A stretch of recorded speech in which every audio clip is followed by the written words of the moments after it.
Lux presents Hollywood. The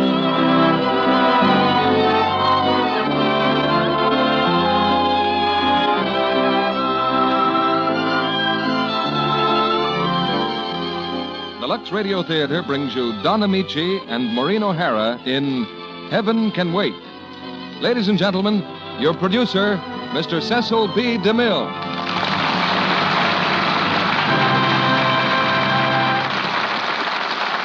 Greetings from Hollywood, ladies and gentlemen. For 20 years, our town has admired something called the Lubitsch touch, that special brand of gaiety and romance that distinguishes pictures directed by Ernst Lubitsch. And tonight we offer a prize example of this cinema magic, the current screen hit from 20th Century Fox, Heaven Can Wait. Hard-boiled Hollywood thinks Don Ameche gave his best performance in this picture, and tonight he plays the same part opposite Maureen O'Hara, one of Hollywood's most brilliant young actresses. Heaven Can Wait has no social problems to solve, no message, but the all-compelling one of good entertainment. And we never can get too much of that, particularly these days. The play is the story of a man named Henry Van Cleve, who's been in hot water most of his life because of his rather enthusiastic interest in the opposite sex. But he's at last called to account in a very strange place. I think Heaven Can Wait should go very well with this national audience and with our global audience, too. That's a fairly new edition consisting of those Americans in uniform all over the world who enjoy these plays along with us at home. It's really one gigantic family fireside that Lux Flakes brings together on these Monday evenings. Somewhere on a little South Pacific island, a lad may be listening, while somewhere on the plains of Iowa, his family is listening too. Perhaps, in its way, the Lux Radio Theatre has become a kind of American institution, just like the product that makes this theater possible. You may have to wait a few days now and then to get Lux Flakes, but it's worth waiting for. Now a hit play, as the curtain goes up on Heaven Can Wait, starring Don Ameche as Henry Van Cleve and Maureen O'Hara as Martha. Henry Van Cleve passes on. Millionaire, 70 years old, succumbs quietly.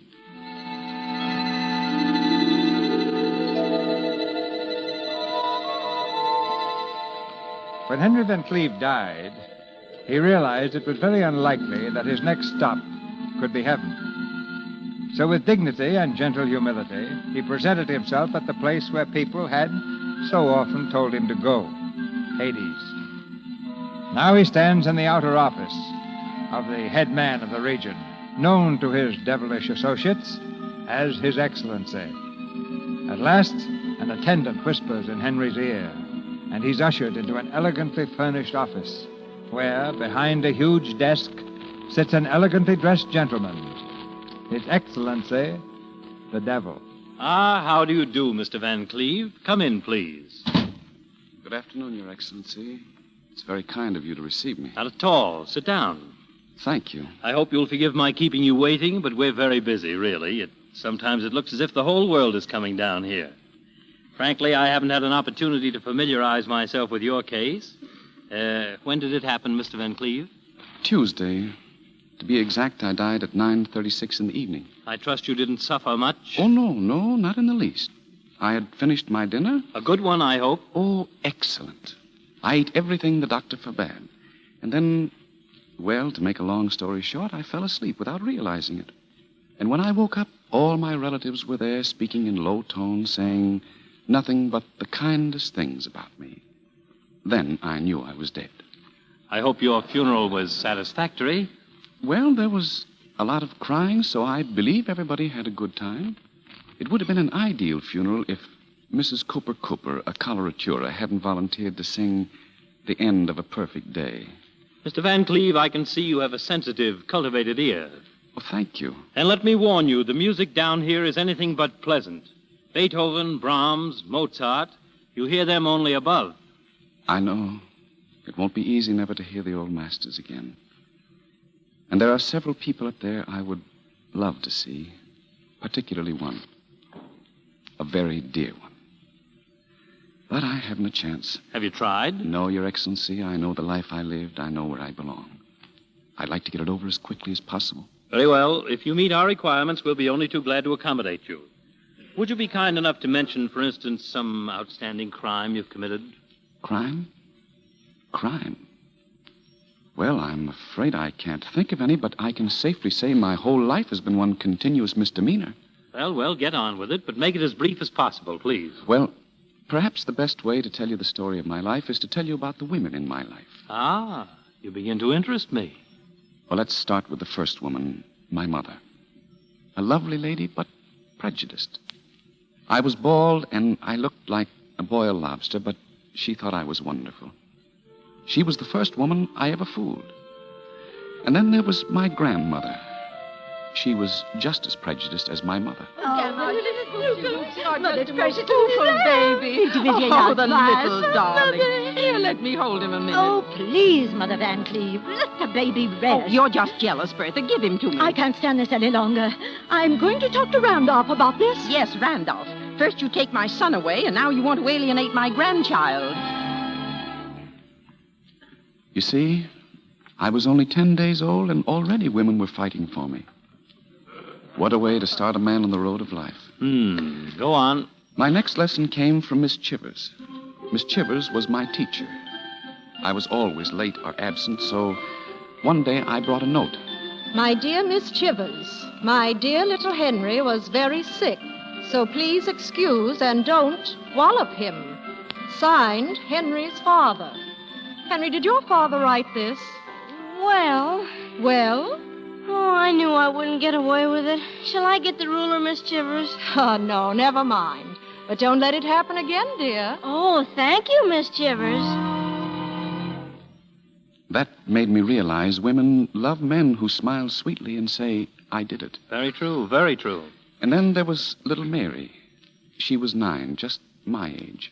She was pushing a doll carriage along our street one day when... Hello, Mary. Don't you talk to me, Henry Van Cleve. You're a bad boy, and my mother says I shouldn't talk to bad boys. I bet you don't know what I have in this box. And I'm not interested, Henry Van Cleve. Then I won't tell you that it's a beetle. A beetle? See? You like it? Oh, who doesn't like beetles? It's yours.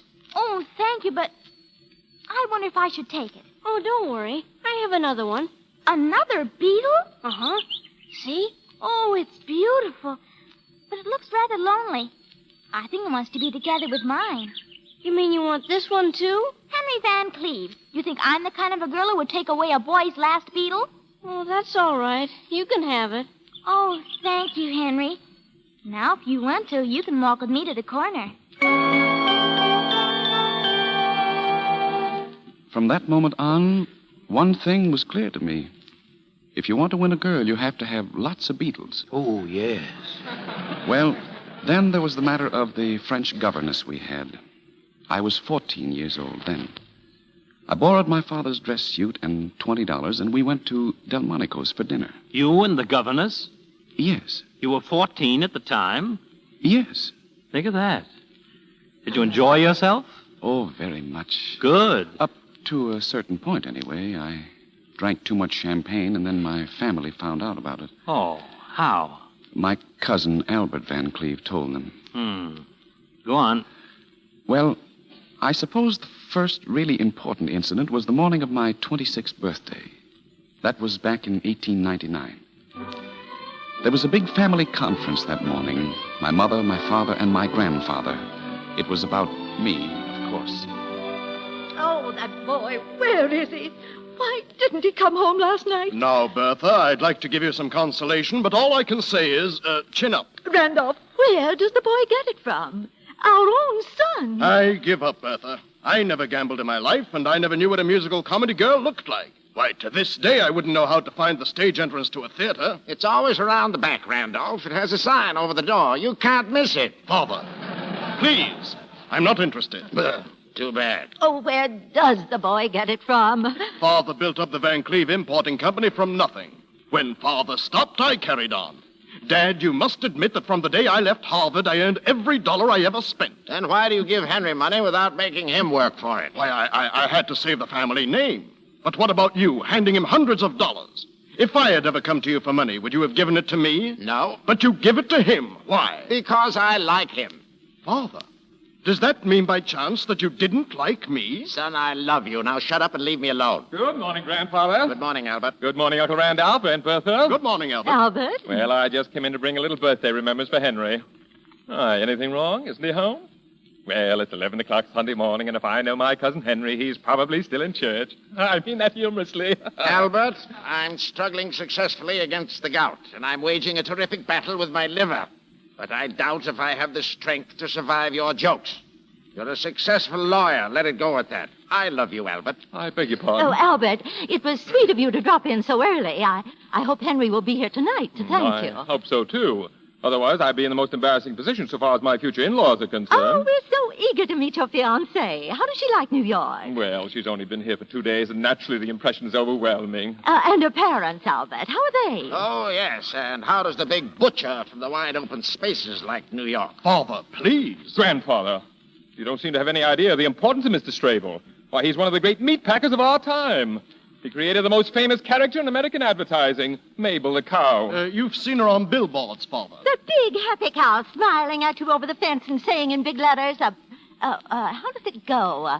To the world, my name is Mabel, which you'll find on every label. I am packed by E.F. Strable for the pleasure of your table. No cow in its right mind could have said anything like that. Sounds more like Mr. Strable. Grandfather, please. Oh, Mr. Van Cleve. Yes, Flugdo? Mr. Henry has just come home. He went directly upstairs. Thank you, Flugdo. Well, I'd been out all night. I was in my room just getting out of my evening cape when Mother came up to speak to me. Henry, Good morning, Mother. are you all right, my boy? Yes, Mother. And many happy returns. I'm sorry, Mother, if I made you unhappy. Father and Grandfather and I, we are worrying ourselves to death, but you don't give your family a single thought. All that matters to you is having what you call a good time. Mother, I went out last night to raise Cain. Oh, son, you mustn't talk like that. Don't worry, Mother, I didn't. I couldn't get her out of my mind. Henry, you bewilder me. Are you well? Mother, when you saw Father for the first time, did you feel that unmistakable something? Did you feel an electric spark from your head right down to your toes that swept over you like a hurricane and threw you down to the ground, but you bounced right up again and floated right over the treetops? Oh, heaven forbid. I never had such a feeling. Oh, Henry, where do you get it from? Not from me. And your father certainly never had any spark. Mother, all I'm trying to say is I met a girl yesterday. Oh, well, I hope she's from a good family. I don't know, and frankly, I don't care. Mother, if one sees a lovely rose... One can be certain that she comes from a fine rose bush. What's her name? Where does she live? I wish I knew. Is she one of those musical comedy... Oh, no. This time it's entirely different music. It's not the hoochie coochie. It's not the can-can. It's like a waltz by Strauss. Like a minuet by Mozart. Oh, son, where do you get it from? From you, Mother. Now, you must be just. When I was a little boy, you wanted me to believe in fairy tales. And now when one really happens... Mother, you remember that story about the young man, I think he was a shepherd, who was walking in the woods... Oh, you've been in the country. No, it happened right on Broadway. Suddenly the young man saw a big castle, and out of the window leaned the most beautiful princess. Nothing could stop him. He climbed up the parapet of the castle... Henry, have you broken into the Waldorf again? Mother, darling, let's forget the fairy tale. I don't think I'll ever find that girl. But if I did, all your troubles would be over. If she didn't want me to gamble, I wouldn't look at another card. I'd stay home every night. Mother, I might even go to work. Henry, that's wonderful. For the first time, you're beginning to sound like your father. Well, anyway, Mother, I don't know where she is, so don't expect too much. And look, Mother, I've been riding around for hours and hours trying to forget this girl. Oh, now, dear, don't you worry. But it was pretty expensive. The cab is still waiting out in front, and the cab driver was so nice to me, I promised him... Oh, I know. Your heart is always bigger than your father's pocketbook. Well, look under your pillow. I put something there last night. Mother, sometimes I wonder if you're not spoiling me.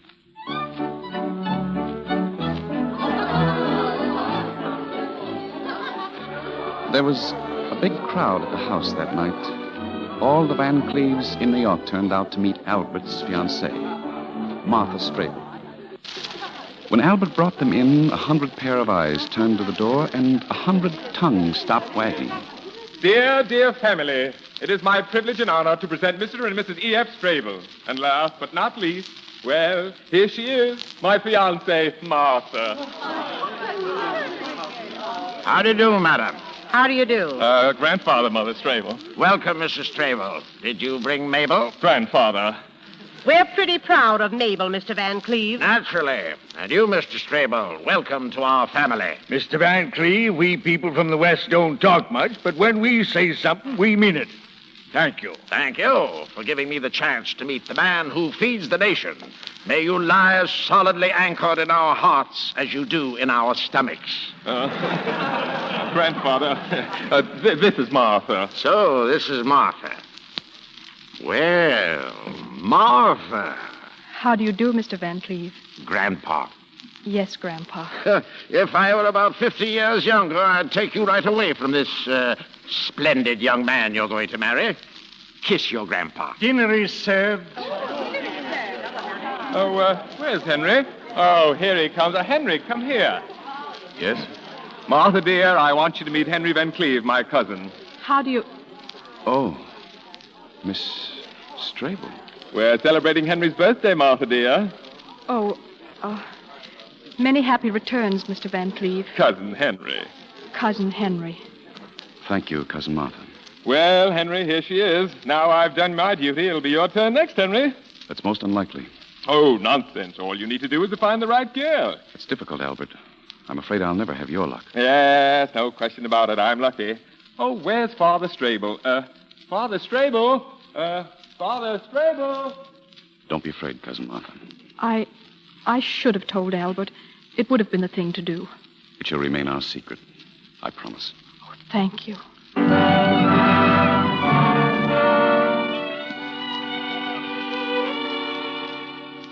Yes, we had a secret. The most innocent secret I ever had. You see, I had met Miss Strable just the day before. It was in a department store near the telephones. I heard a girl making a call. Hello, Mother. I'm at the hairdresser's. Oh, they say it will take at least half an hour. Oh, don't worry, Mother. Goodbye. Now, here was a girl lying to a mother. Naturally, that girl interested me at once. Why was this angel lying? I had to find out, so I followed her. But even if she hadn't lied to her mother, I would have followed her anyway. She left the store and went to a bookshop on Fifth Avenue. She seemed very worried about something and kept glancing around nervously, looking for a clerk. Well, briefly, I volunteered. May I help you, miss? Thank you. I'd like to... Oh, aren't there any women clerks? No, unfortunately not. Well, it's, maybe I'd better come some other time. Oh, please, miss, my employer's watching, and if he sees me losing a customer, it might cost me my job. Oh, I'm sorry. Well, perhaps I can buy some other book. Well, why another book? Please speak freely. Which book do you want? Well, the title of the book is... Yes? Well, it's, Oh, there it is, right there. That one. This one. Oh, yeah. Oh, How to Make Your Husband Happy by Dr. Blossom Franklin. This one? Yes, that one. Well, I probably should apologize. I imagine I should have called you Madam. No, it's still Miss. But not for long, I presume. That's quite right. How much is the book? Well, it's very expensive. Oh, that's all right. Now, this is against the interest of the firm, but I must be honest with you. Don't buy this book. You don't need it. I'll tell you something much more appropriate. Leave your nest and fly away with me. Well, I might buy that book, too. Well, it's not in stock right now, but I'd love to discuss the idea with you. Please, will you tell me how much is How to Make Your Husband Happy? By Dr. Blossom Franklin. Oh, look, there's her picture. Now, where could a woman like that have found out how to make a husband happy? You certainly don't want to learn anything from her. You're so charming, so young, and so beautiful. You shouldn't say things like that. And if you don't mind, I'd like to buy this book. I do mind. Now, imagine that I'm the man you're going to marry. I couldn't imagine any such thing. Well, what's the matter with me? You think I'm that terrible? Please, I just came in here to buy a book. Now, for the sake of discussion, let's say we are getting married. Now, believe me, I don't want anybody to tell you how to make me happy. The greatest gift you could bring me is to be just as you are. Adorable. All I want is a book. Just one book. Stubborn, huh? Now, look. If you don't change your attitude, I shall have to complain to your employer. I'm not employed here. I'm not a book salesman. Oh. I took one look at you and I followed you into the store. If you'd walked into a restaurant, I would have become a waiter. If you'd walked into a burning building, I would have become a fireman. If you'd walked into an elevator, I would have stopped between two floors and we would have stayed there for the rest of our lives. I think you must be mad. Goodbye. Oh, no. Wait. Please. Please.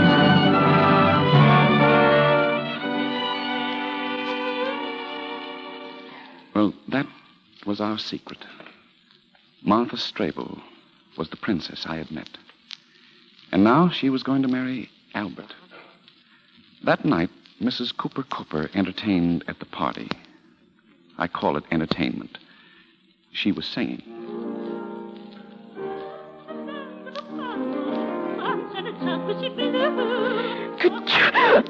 Martha, dearest, come outside. Yes, Albert. Martha, dearest.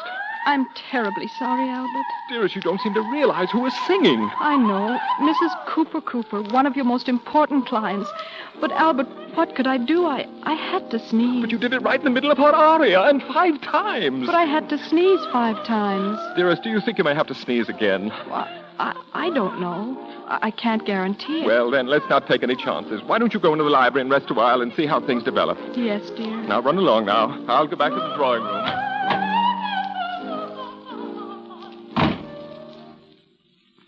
Hello? Oh, I didn't know anybody was here. You didn't know I was here. Is that what you mean? Cousin Martha, look at me. What? You're beautiful. You're so beautiful. Oh, let me go. Let me. Oh, you kissed me. You're irresistible. Cousin Henry. Yes? You must never do anything like that again. I hardly know you. Why, even Albert, my own fiancé, never dared to. Kiss you? Well, of course he kissed me. Why not? But he never kissed me like that. Like what? Oh, I hate you. I don't know why I even stay in the same room with you. Please forgive me. But can't we be friends? Never. Now, look. We're going to be related, aren't we? We're going to see each other. How can we help it? Well, I suppose we can't. And if we meet in the future, we don't have to talk about personal things, about you and me. Let's talk about something neutral. For instance, Albert. Why not? By the way, do you love Albert? I'm marrying him, am I not? Are you? Yes, I am. No, you're not. You can't. You haven't got that book. What book? How to Make Your Husband Happy. It might interest you to know I went back and bought it. Does it tell you how to make a man happy whom you don't love? Why, he's a fine man. He's good. He has integrity. He's full of high ideals. Do you love him? Well, I'm going to make him a fine wife. At least I'll try my best. And if you ask me any more questions, I'm going to leave this room and I'll never come back here again. Never. I still can't understand. An angel like you and Albert. It doesn't make sense. Why do you want to marry him? Well, I've always wanted to live in New York, and I don't want to say anything against our home. Don't misunderstand me.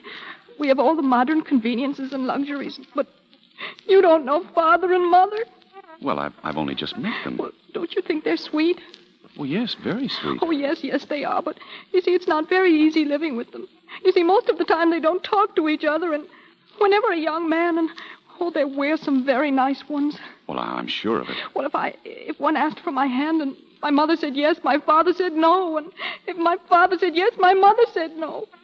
But Albert came when they happened to be on speaking terms, and if I hadn't said yes, who knows when they might have been on talking terms to each other again, and I might have been an old maid. No. You're not going to be an old maid. You're going to be married, but not to Albert. And yet you won't even have to change the initials on your linens. I don't know what you're talking about. You're going to marry me. We can't. How can I marry you? I'm not even engaged to you. Martha, do you love me? Well, I hardly know you. Love doesn't need any introductions. You love or you don't love. Do you love me or don't you? Trying to take away the fiancé of your own cousin. Do you love me? Yes. Oh, why did you ever come into my life? To make you happy, to hold you in my arms forever. Oh, I wish I were dead. Look, let's get away. Let's get married immediately. Tonight, right away. You mean elope? Yeah, that's just what I mean. Well, where would we go? I never did such a thing before. I feel so helpless. Oh, I wish I were dead. Oh, when Romeo and Juliet ran away from home, they didn't stop to say goodbye. When Tristan falls in love with Isolde, they have to sing for 3.5 hours. And all I'm asking you to do is to jump into a cab with me and drive to the first justice of the peace. What are we waiting for? Come on. No, wait, listen. Oh, now don't stop now. But Albert... Come on, or do I have to carry you? Listen, we can't. All right, then I'll carry you. Henry, put me down. Mr. Henry, sir. Open that door, Flogdell, quick. Henry! Mr. Henry, sir, what are you doing? Get out of the way. We're going to be married. Mr. Henry! What's the matter? What's all the excitement right in the middle of Mrs. Cooper's aria? Mr. Albert, what happened, Flogdell? Mr. Henry and Miss Strable, they're going to be married. Oh! Are you sure? Yes, sir. She was packed by E.F. Strable to be served at Albert's table, but that Henry changed the label. Ha, ha, ha, ha.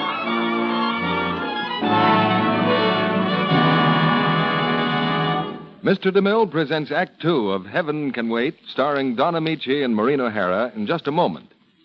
Meantime, here's a question for Sally. Sally, what do you do when you're writing something with a pencil and make a mistake? Why, you rub it out. You take an eraser and rub it out. Mm-hmm. And what does that do to the paper you're writing on? Well, I don't suppose it helps it any. Matter of fact, sometimes you make a thin place in the paper or even rub a hole right through. Uh-huh. So when you rub a pretty rayon slip with cake soap or rub the fabric together between your fingers... You're certainly not helping the slip any. And you may be doing plenty of damage. That's why it's so much wiser to let gentle Lux suds float away dirt. That's what they do, you know, when you squeeze them through the fabric. Float away the dirt with no rubbing and none of the harmful alkali either that strong soaps have. Lux helps your things last longer, wear better. There's another reason, too, for luxing under things after every wearing. Listen a minute. You're so lovely, darling. You know, I've been looking for you for years. Sentimental?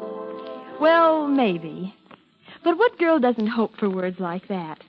And Lux girls hear them often. You see, they're always sure of daintiness. And it's so easy to be sure. It only takes a minute to give undies their nightly luxing. So don't take chances. Lux undies after every wearing to guard daintiness and help those pretty things of yours last longer, too. We pause now for station identification. This is the Columbia Broadcasting System.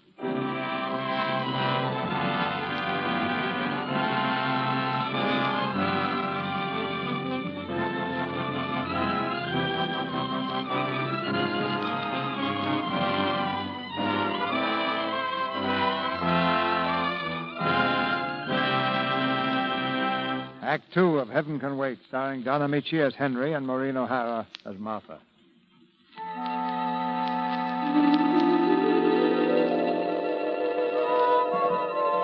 Far below in the infernal regions, Henry Van Cleve continues his life history.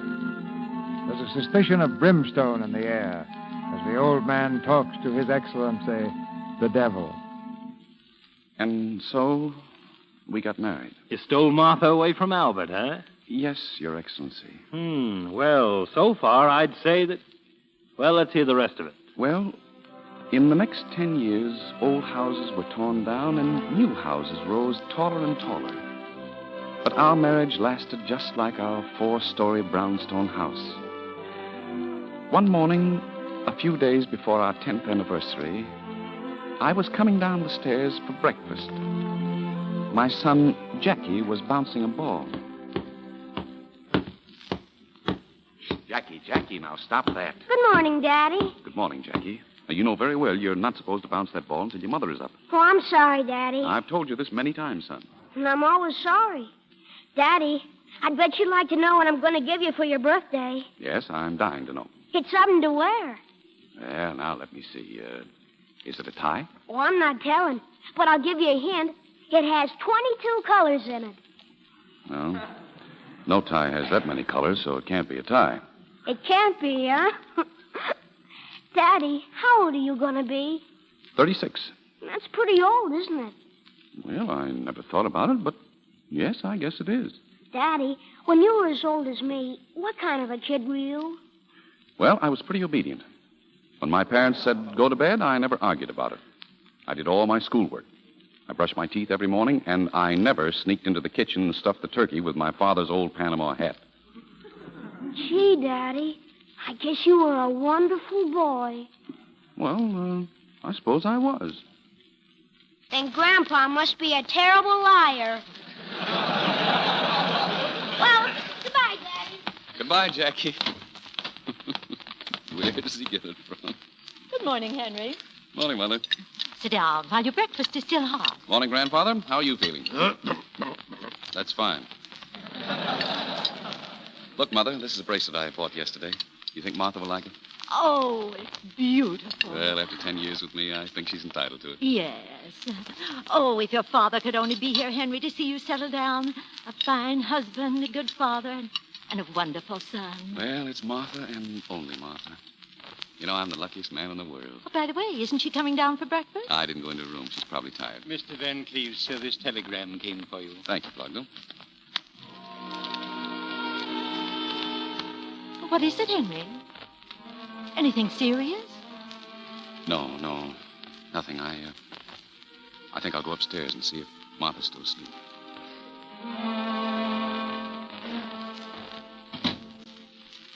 Well, Henry, was Martha still asleep? Show me that telegram, Henry. Here. Please don't try to follow me. As soon as I have settled down, I will make plans about Jackie. Don't let him know anything. With your ingenuity, it will be easy to make up a story. Henry, you mean we've lost Martha? It's incredible. It just doesn't make sense, Martha leaving me. What did you do? What happened? I don't know how I can go on living without her. I love Martha. I love her more than anything on earth. I didn't ask you that. I asked you what happened. I don't know. I always thought she was very happy with me. I don't know what she's heard. You know how people would talk about anybody, but running away like this, I can't see any reason for it. If a woman like Martha runs away from her husband, there must be a reason. Grandfather, what am I going to do? That's up to you. But let me tell you one thing. I am an old man, and I may have to go any day. If you can't make her forgive you, I'll be standing up there right in the entrance. And if you ever try to climb up that ladder, I'll hit you on the head with a baseball bat. I figured Martha had gone back to her folks, and I was right. But the thing I didn't know was that she had met Albert on the train. He stopped off with her. Albert, the great corporation lawyer. Albert, the peacemaker. Come in, Martha, dear. Your father and mother will see you now. Hello, Father. Hello. Hello, Mother. Hello, Martha. Well, I assume there are things between daughter and parents which are better left to, well, daughter and parent, if you'll excuse me. Well, I guess it was a pretty muddy ride from the station in all that rain. Yes, I suppose it was. You want some breakfast? Sunday morning we have wheat cakes. Thank you, Father, but I'm not hungry. Well, place hasn't changed much, has it? No, it looks exactly the same. Maybe now you'll appreciate your home. It took you 10 years to find out that we were right. If you'd listened to your mother... And your father, things would have been different. Please, Father, I don't want to hear a single unpleasant word about the last 10 years, or I'll have to go. Oh, Martha, you look so tired. Come upstairs, child. You're going to have a nice hot bath, and then you're going to lie down and rest. Thank you, Mother. Sure. You'll be all right here, child. Father.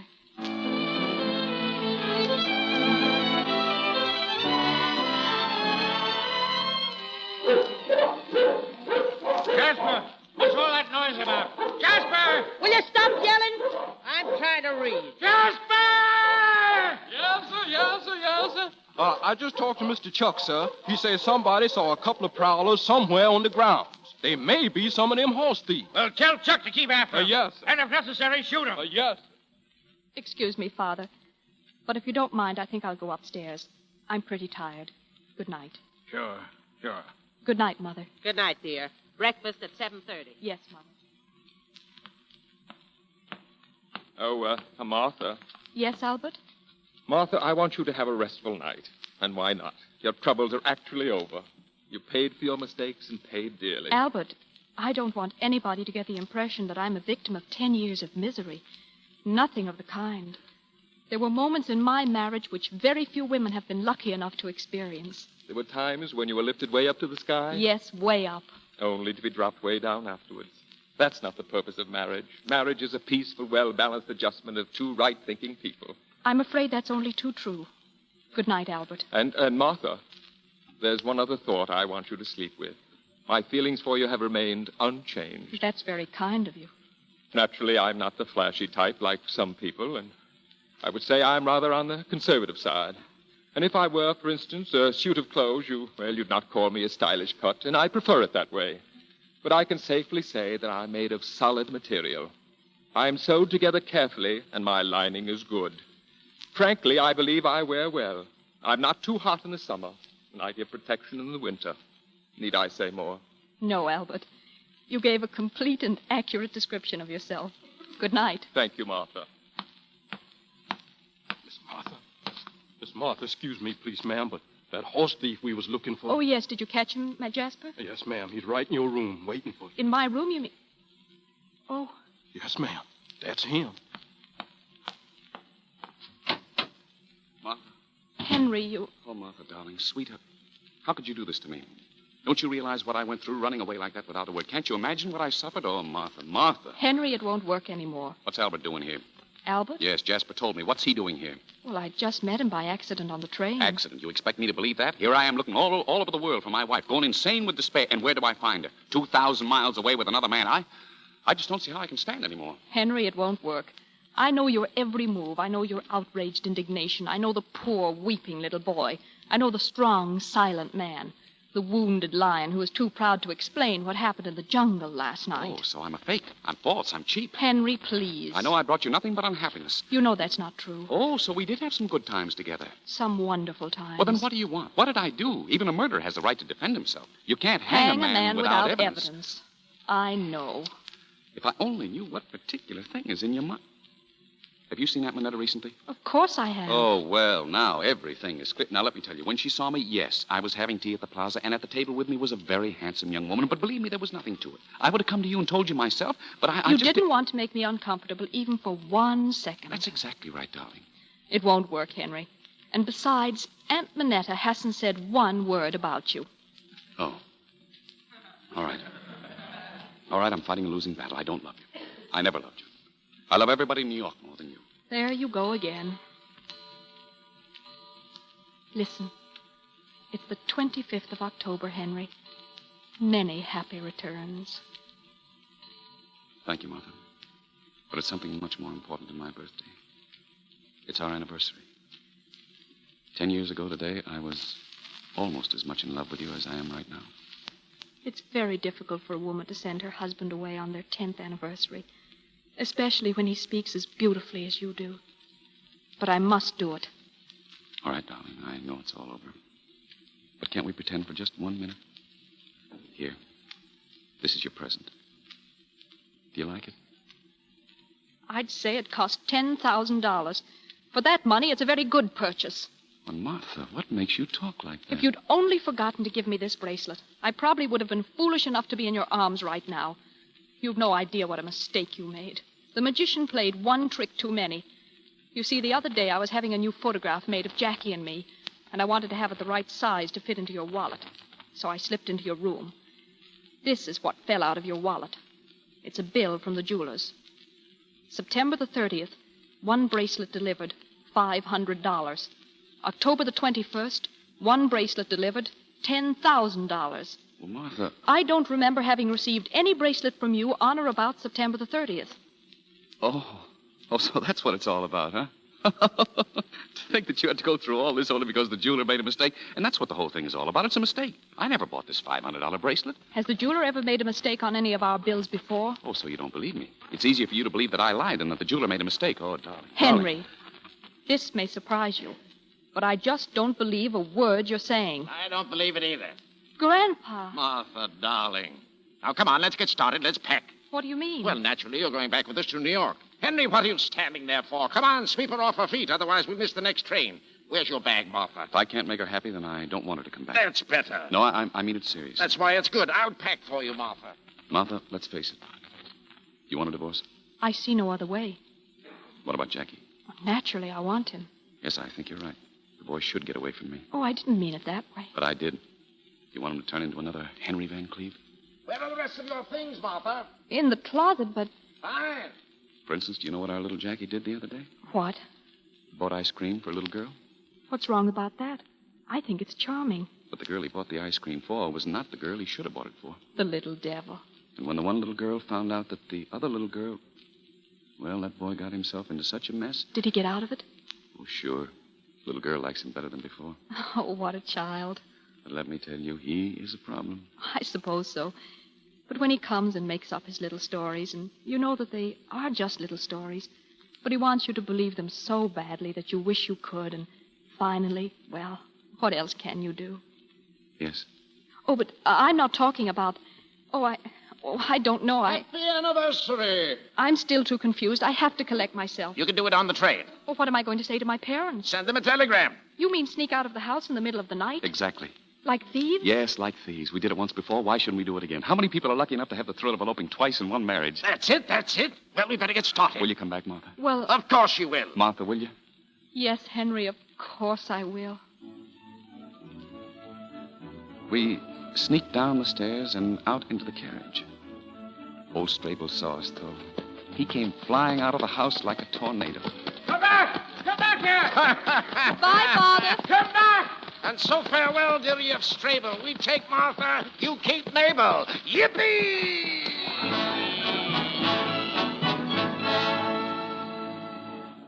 Then one birthday followed another, faster and faster.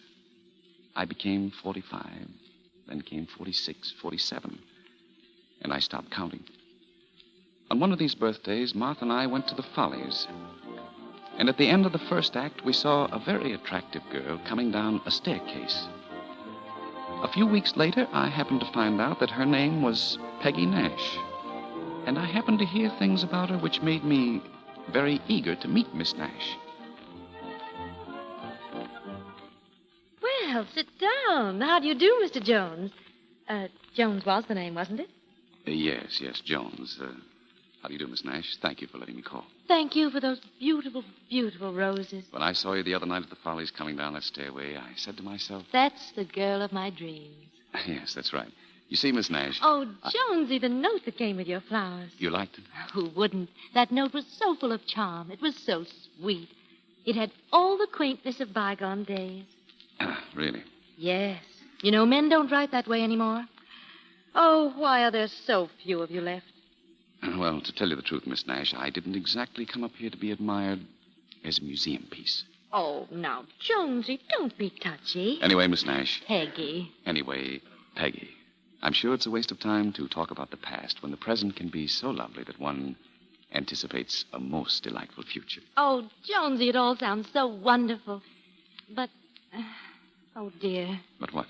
Well, you see this photograph? He's very handsome, isn't he? Oh, friend of yours? Very much so.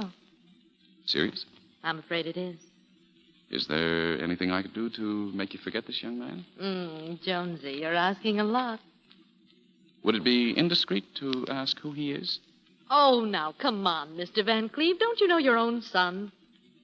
Miss Nash. Oh, no, I didn't fall into your trap. But it must be rather sad for the great cavalier of the gay 90s to find that his technique's getting rusty. Yes, I've heard all about the daring Henry. I understand in my mother's day you were. And I'm sure you had a very dashing figure. Now you're a kind of retired Casanova.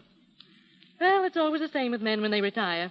Some grow flowers and some grow a tummy. Miss Nash, my son means very much to me. He means very much to me, too. How much? Shall we say 5,000? 5,000? Oh, Jonesy, you're underestimating me. I'm much worse than that. But I'll make you a bargain. $25,000. I'll send you the money. Before lunch? Before lunch. Goodbye, Miss Nash. You've been perfectly charming. And so have you. And you hope never to see me again? No. Goodbye. Miss Nash, now that our little problem has been solved, I would like to ask just one question, and I'd appreciate an honest answer. I'll give you my word. Suppose you didn't know I was Jack's father, and you happened to see me on the street or in a restaurant. This is just an academic question. How old would you say I am? Well, I'd say about 50. That old. Oh, I'm sorry. I I didn't mean to hurt you. Oh, no. That's perfectly all right. Thank you very much. Excuse me, but how old are you? 50.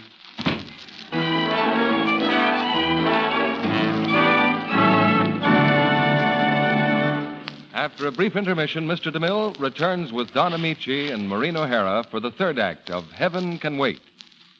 But before we do, Sally has a new version of the old nursery rhyme about the little Indians. It's a very sad story, Mr. Kennedy, so I hope you're in the proper frame of mind. It's about a girl who just bought some new rayon stockings. It goes like this. 4 little stockings, pretty as can be, one popped a run. Well, then there were 3. 3 little stockings, pretty nearly new, got rubbed with cake soap. Oops, only 2. 2 little stockings, my story's nearly done. Strong soap weakened them, so now there's 1. And you know a girl can't go around wearing just 1 stocking. A very sad story, Sally. But I'm afraid your heroine wasn't awfully bright. She was just plain dumb, Mr. Kennedy. Why, if she'd luxed those stockings, she might still be wearing them. She might indeed. We have proof, you know, that luxing stockings cuts down runs over 50%. In a whole series of tests on rayon stockings, the ones washed with Lux Flakes lasted far longer than those rubbed with cake soap or washed with a strong soap. Luxing cut runs in half. And that goes for silk and nylon and cotton, too, as well as rayon. Whatever kind of stockings you're wearing, a luxing a day helps to keep runs away. Just be sure you let your rayons dry thoroughly.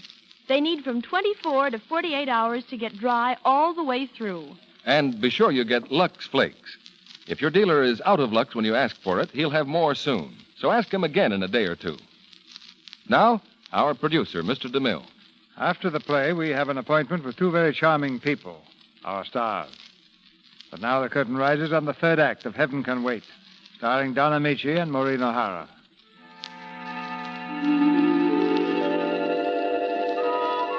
The recital of the life and sins of Henry Van Cleve is drawing to a close. As Henry talks, His Excellency the Devil listens attentively, jotting down notes on a pad of red paper. At the age of 50, then, you found you were growing a bit corpulent, unattractive to the ladies. Yes. You were displeased? Well, in a way, a man likes to feel that, well... Vanity. I suppose that's it. Continue, please. Well, another year rolled by, and Martha and I celebrated our 25th anniversary. Early in the evening, she disappeared. I found her later sitting alone in the library. Well, darling, what are you doing here all alone? Nothing. I just wanted to take a little rest. After all, it's been such an exciting evening. Nothing wrong, is it? Oh, no, nothing, dear. I'm just... Just what? Well, to tell the truth, I'm being a little sentimental. So I came in here for a few minutes. Ah, yes. This is where it all started. 25 years ago. Yes. I was standing there by the window. No, you were sitting in the chair. Oh, that's right. And then you came in, you went over to the window. Then suddenly you started walking towards me. Very slowly. I could count every step. Oh, you were such a frightened little girl. Darling, I want to make a confession. After all, we have been married 25 years. Well, what is it, Martha? I wasn't frightened at all. You weren't? When you were walking towards me so slowly, do you know what was in my mind? I thought, what's the matter with him? Can't he walk any faster? You darling Martha. Yes, Robert? Mrs. Van Cleve, you're wanted on the telephone. Oh, thank you. Hello. Yes, I called you. Well, it's really not important. Yes, everything's all right now. I'll call you tomorrow. Who was that? Oh, nothing special. Let's go back to our guest, shall we? Darling, who was that on the phone? Oh, I'll tell you all about it some other time. Why not now? All right, I'll tell you. This is another confession. My lover. I don't think that's funny at all. Are you jealous? Oh, don't be silly, Martha. But why can't you tell your husband whom you talked to over the telephone? And besides, I wouldn't have brought it up right now, but for the last several weeks you've been going out in the afternoons, and you've always managed to avoid telling me where you were. You are jealous. Oh, Henry. At last, after 25 years. Thank you, darling. Martha, whom did you talk to? Well, do you promise to be sensible and not to make a mountain out of a molehill? Yes, I promise. Well, you know how women are. We have too much time on our hands, and we begin to imagine things are wrong with us. Well, I'm no exception. So I've been going to a doctor, that's all. Darling, I certainly feel like a fool. Now, I'll make a confession. I really was jealous. Imagine a man of my age get... Martha, what did you see the doctor for? What's wrong? Oh, nothing, really. So that's why you came in here. You weren't feeling what... Darling, is it serious? I tell you, it's nothing at all. Just a little dizzy spell. Now, you promise to be sensible. What did the doctor say? Listen, dear.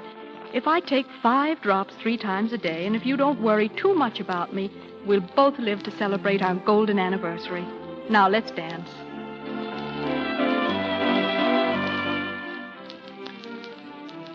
I didn't know it then, but this was our last anniversary. It was the last time we danced together. There were only a few more months left for Martha, and she made them the happiest of all our lives.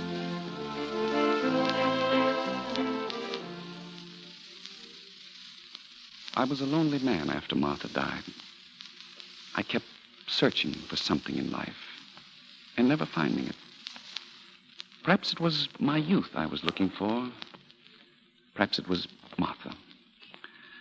One morning, I came home at breakfast time. I had been out all night. My son, Jack, caught me sneaking into the house. Father, is that you? Oh, good morning, Jack. I'd like to talk to you, Father. Now, Jack... I said I'd like to talk to you. Come into the library. Jack, I heard a very funny joke. It'll start your day off with a You laugh. should be ashamed coming home at all hours, making a wreck of yourself. How long do you think you can keep this up? Please, now, Jack, don't scold me. Someday you're going to collapse. I know you're right, Jack. I shouldn't be living this kind of life. But, my boy, put yourself in my place. I'm lonesome. You're always away somewhere on business, and being alone in this big house night after night, you don't know what it's like. Neither do you, because you're never at home. But I can imagine what it's like, and, Jack, it's horrible. I want to have a talk with you. I'm not fooling myself. I'm not getting any younger. And I think the time has come to change my way of living. Oh, yes? All right. Who is she? Who? The girl you want to marry. Who said anything about getting married? No. What I had in mind was something entirely different. You know, Jack, the other day when I was all alone in the house, you know what I felt like doing? What? Jack, I felt I'd like to sit down in a comfortable chair and read and read and read. Why didn't you? Jack, my eyes can't take it anymore. Why don't you go to an oculist? That might do, yes. On the other hand, what do you think of the idea of some kind of a reader? You know, someone with a pleasant voice and nice diction. Come on, out with it. Who is she? Well, you have the most suspicious mind. How old is she? Well, she is an unusually adult young woman. I met her at old Wilson Weatherby's house. She was his reader. Father, this is the silliest idea I ever heard. Now, Jack, why do you want to deprive your old father of a little cultural pleasure? Look at all these beautiful books. I can think of nothing more dignified and homelike than sitting in front of a fireplace and having someone read one of them to me. Something worthwhile. Something like this, perhaps. Now, let's see. This book... Well, something like what? What book is it? How to Make Your Husband Happy. Where did that thing come from? That's been here a long time. I'd forgotten. Forgotten what? Father, about this reader you want. This girl. I've forgotten that, too. I don't want her, Jack. I guess I don't want much of anything.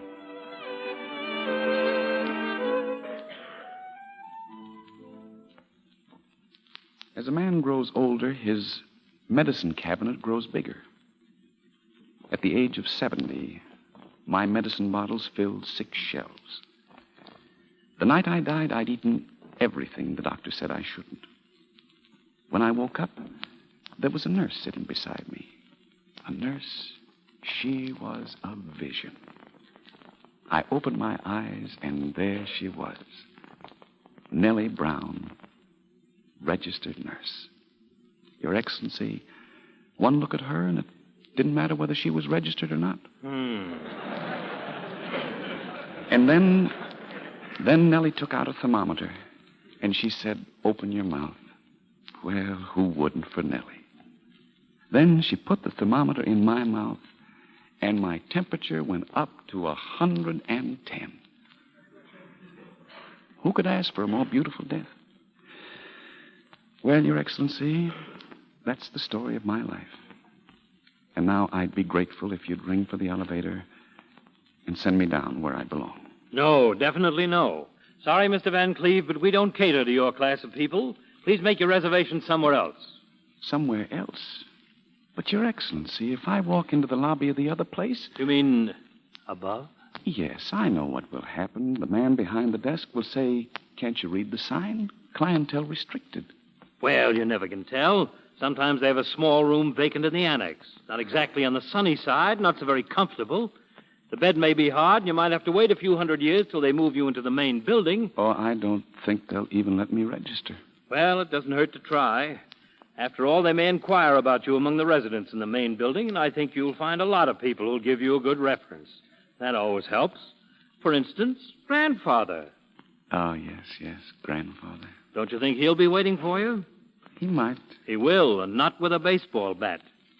And there must be many old waiters from Sherry's and Delmonico's whom you tipped generously. Those old cab drivers who still remember that you never waited for the change. Yes, I wouldn't be surprised if you have a lot of friends up there. And if they all should fail, there's someone else. Yes, she is up there. She will plead for you. Do you think so? You know she will. Mr. Van Cleve, I would say you have a chance. Anyway, it's worth trying. Here's the elevator. Goodbye, Your Excellency, and thank you. Good luck. Oh, I'll need it. Going down, sir? No, up.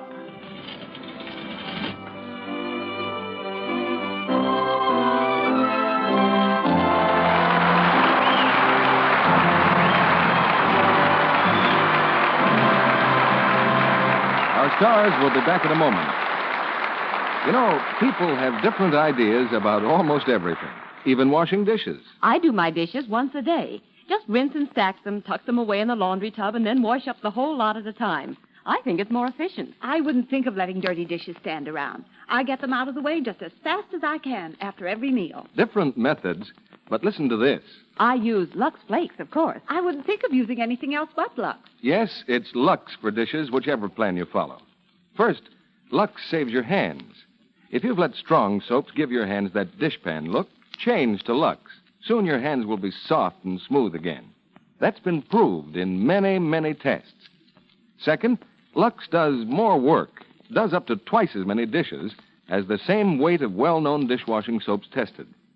You get so many suds with Lux Flakes, they're very thrifty. Use Lux thriftily, too. Don't waste it. Use all you need to get good suds, but no more than you need. Try Lux tomorrow for dishes and see for yourself how much work it does, how kind it is to hands. Be sure you get Lux Flakes. Now, here's Mr. DeMille with our stars.